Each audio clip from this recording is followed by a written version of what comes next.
अस्सलाम वालेकुम। कैसे हैं आप सब? उम्मीद है कि आप सब खैरियत से होंगे।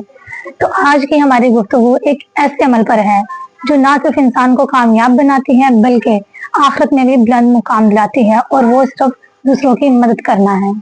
क्या आपने कभी सोचा है कि हम जब किसी गरीब, यतीम या जरूरतमंद की मदद कर रहे होते हैं तो हम उसकी मदद नहीं बल्कि हम अल्लाह ताला को भी खुश कर रहे होते हैं।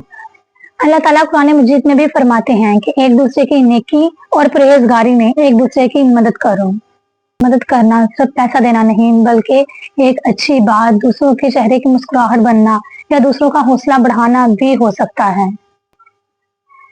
मिसाल के तौर पर किसी भूखे को खाना खिलाना या किसी बीमार का हाल पूछना या किसी को सिर्फ इतना ही कह देना कि हम तुम्हारे साथ हैं, ये सबसे बड़ी नेकी है।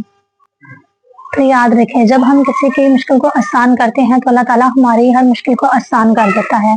और आप सल्लल्लाहु अलैहि वसल्लम ने भी फरमाया है कि जब आप दुनिया में किसी की मुश्किल को आसान करते हैं तो अल्लाह ताला आखिरत में आपकी हर मुश्किल को आसान कर देता है।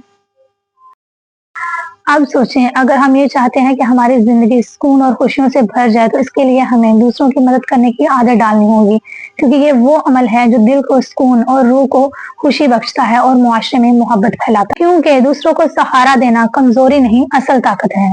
दोस्तों, आज से अहद करें कि हम जहाँ भी जाएंगे अपनी हैसियत के मुताबिक किसी न किसी की मदद जरूर करेंगे, कभी दुआ के जरिए, कभी अमल के जरिए और कभी हौसला देकर, क्योंकि नेकी कभी भी जाया नहीं जाती। आखिर में ये सोचकर जिंदगी गुजारे कि दुनिया हमें हमारे मालो दौलत से नहीं बल्कि हमारी नेकियों और खिदमतों से हमें याद रखेगी।